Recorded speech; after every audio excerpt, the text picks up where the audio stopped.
Quelqu'un qui pense que bon, qu'est-ce que je vaux, qu'est-ce que je vaux par rapport à tel, qu'est-ce que je suis par rapport à tel. Les gens, quand commence à se comparer à tel sans avoir fourni des efforts pour pouvoir faire quelque chose qui est dans votre pouvoir, ça ne marche pas généralement. Donc il faut d'abord se dire, en tant que tel, je peux impacter dans ma petite famille. Si je peux l'avoir, je peux impacter aussi dans mon quartier. Qu'est-ce que je suis? Je ne suis pas spécial, mais je sais que je suis capable de quelque chose. Ce n'est pas forcément parce qu'on parle français, parce qu'on est scientifique, parce qu'on est tel. Non. Dans mon petit coin, qu'est-ce que je suis capable de faire? Commençons par là. Et c'est ce que nous, on a pensé. C'est-à-dire, jusqu'à maintenant, parce que la Prinel, nous refusons de nous embrouiller, au fait. Aller en Afrique, dans le monde, on s'est dit, qu'est-ce que nous sommes capables d'abord d'échanger quelque chose dans notre sud Kivu, dans le nord Kivu? Est-ce que dans les Kivu, ici, il y a des choses à changer? On peut aller au Congo, mais d'abord, est-ce que dans les Kivu, nous avons des choses à changer? Est-ce que nous avons des choses à faire ici sur place? Savoir circonscrire sa capacité aussi. C'est-à-dire, bon, je sais que je suis jeune, je peux faire beaucoup de choses, mais maintenant là, avec les moyens que j'ai, qu'est-ce que je suis capable de faire? Ça c'est l'un des secrets que j'ai aussi appris dans l'accompagnement, dans savoir, en tout cas, circoncire son idée dans les temps, dans l'espace, surtout dans l'espace. Ensuite, les jeunes de 2017, c'est aussi avoir les pieds sur terre, c'est-à-dire ne pas toucher à tout.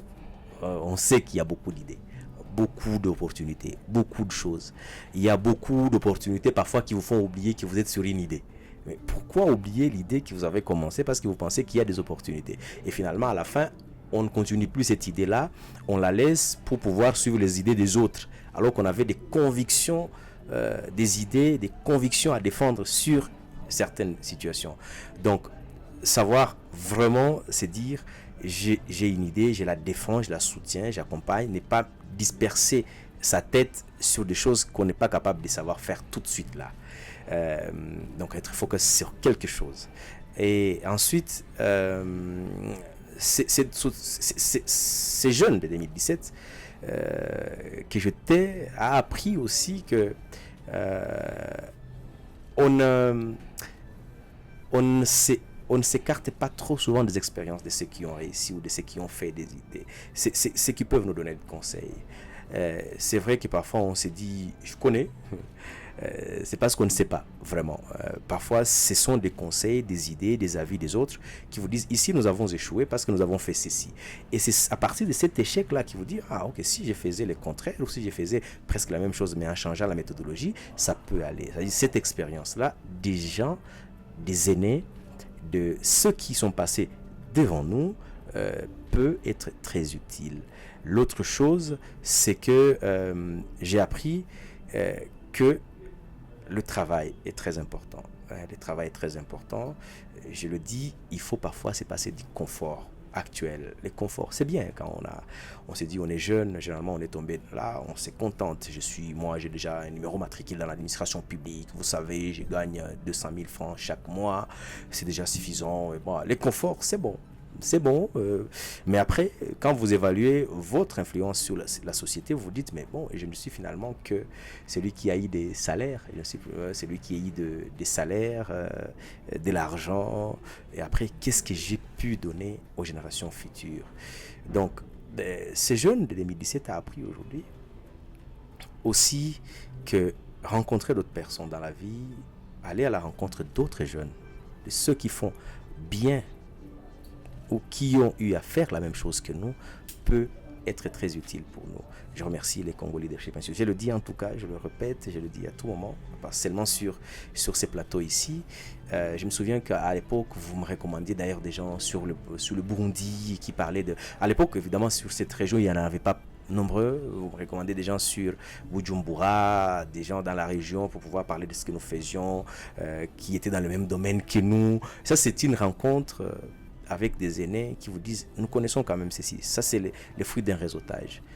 Et généralement, quand on reste sur soi-même en se disant, je connais déjà, il faut être humble aussi. L'humilité nous aide à avoir plus d'ouverture, plus de gens qui viennent vers nous que quand on se dit, on connaît. Généralement, quand on connaît, on ne connaît pas. Et on se rend compte, généralement on se dit, on ne connaît pas. La jeunesse, c'est un grand atout, mais parfois c'est un handicap. Et cette jeunesse, comme atout, peut être utilisée pour faire de grandes choses si nous sommes en contact avec ceux qui nous ont précédés. Voilà un tout petit peu. Merci, Honneur. On n'a pas vocation à s'éterniser. C'est un petit avant-goût. Je sais qu'on peut parler des heures et des heures. Si je dois revenir sur quelques-uns de vos conseils, la première, c'est à la jeunesse de ne pas se sous-estimer. Elle peut faire de grandes choses. Elle est capable de grandes choses. Née dans un village, grandie dans un village, vous avez des choses que vous pouvez offrir au monde et dont le monde a besoin. Deuxième chose, c'est l'humilité d'apprendre des autres. De ne pas se coincer, c'est caser dans son propre coin et penser qu'on connaît tout. On ne connaît pas, on peut apprendre des autres et ça nous permet. Le courage de s'auto-évaluer, d'être capable de dire là, je n'ai pas bien fait, je peux faire mieux. L'humilité d'apprendre des autres. Mais mieux encore, si j'ai bien compris, mieux encore, c'est la conviction. La conviction que, écoutez, il faut travailler dur.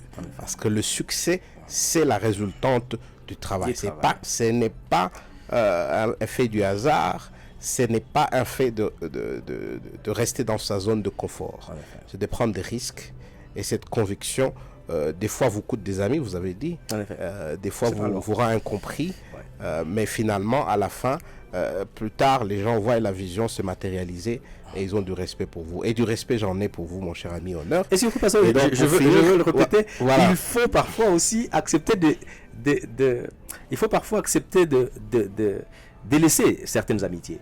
Parce que parfois, on est sur la même voie, on peut naître dans un même quartier, dans une même avenue, on peut avoir à une certaine époque certaines choses qui nous mettent d'accord, mais à un certain moment, on s'est dit, parce que ce n'est plus on n'a plus les mêmes visions, on n'a plus les mêmes convictions avec tel, on n'a plus la même vision des choses, les mêmes perspectives.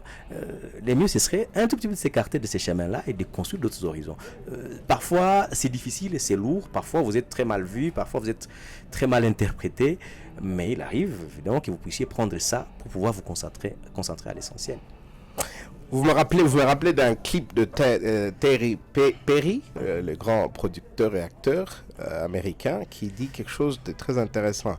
Dans une de ses clips que je suivis, il dit, écoutez, à un moment, un leader doit savoir avec qui il doit marcher et avec qui il doit se débarrasser. Et qu'il y a des gens qu'on rencontre, avec qui on marche pendant un temps, et qu'on doit laisser. Ce n'est pas parce qu'ils sont de mauvais gens, mais c'est simplement parce qu'ils ne sont pas faits pour les mêmes altitudes où vous allez. Et il donne l'image ou l'illustration d'une fusée. Vous voyez, quand une fusée décolle, elle est lourde, elle est pleine de turbines qui la propulsent. Mais arrivé à une certaine altitude, la fusée se débarrasse de ces turbines. Parce que ces turbines l'ont aidé à sortir, mais ces turbines ne peuvent pas l'aider dans l'espace. Elles deviennent très lourdes. Et donc à un moment, il faut s'en débarrasser. Et ce que vous venez de dire, c'est que pour les jeunes leaders, vous devez comprendre que peut-être ces personnes sont avec vous aujourd'hui, mais elles risquent d'être un handicap pour que vous allez plus loin. Et donc à un moment, sans nécessairement avoir des problèmes avec eux, sans nécessairement penser qu'elles sont des mauvaises personnes, il faut simplement s'en débarrasser parce que peut-être elles sont arrivées à destination, et vous n'êtes pas encore arrivé à destination. On est peut-être au début. Parfois on est au début alors que les autres sont à destination. Voilà. Donc voilà. Quel serait le dernier mot puisqu'on doit terminer, on est à la fin de notre programme. Quel serait votre dernier mot? Vous savez, le but que pour ces magazines, c'est de présenter des gens comme vous, c'est de parler aux jeunes, c'est de les inspirer. Nous aimerions voir beaucoup d'autres honneurs dans plusieurs secteurs de la vie. Qu'est-ce que vous pourrez dire comme dernier mot à tous ceux qui nous suivent? À tous les jeunes du Sud Kivu, à tous les jeunes de la République démocratique du Congo, à tous ceux qui nous suivent dans le monde, c'est de dire d'être courageux, de se tenir debout pour ce en quoi on croit, de ne pas sous-estimer nos capacités et nos forces, mais de rester humble en tant qu'humain, en tant que jeune, en tant que personne, parce que nous ne sommes rien parfois sans les autres, sans notre entourage, sans notre environnement. Nous sommes parfois les reflets de ce que les autres nous ont transmis. Mesdames et messieurs, nous sommes à la fin de ce numéro de notre premier magazine, Le Coin du Leader. Un magazine conçu et présenté par le Congo Leadership Institute et facilité par moi, votre humble serviteur, le pasteur Nicolas Kenanga-Liloa. Le Congo Leadership Institute est une organisation qui a pour mission la promotion et la valorisation du leadership endogène des jeunes Congolais au travers le modèle d'un leadership serviteur. Nous espérons que c'était un plaisir pour vous de suivre l'expérience de notre invité de ce jour. Nous recevrons sûrement très bientôt pour vous présenter d'autres jeunes leaders comme vous et nous espérons que vous serez inspirés par ces expériences de ces nouveaux acteurs. Merci d'avoir été nombreux à nous suivre sur nos différentes plateformes. Nous sommes sur Facebook, Twitter, TikTok et toutes les autres plateformes en ligne. Et merci aussi pour votre fidélité. Nous espérons que vous allez nous aider. Vous allez nous aider en revenant d'abord pour suivre le prochain numéro, mais aussi en aimant et en partageant avec vos amis dans votre réseau les quelques leçons de ces jeunes hommes, de ces jeunes femmes qui sont en train de travailler en parfait incognito pour que ce Congo devienne meilleur.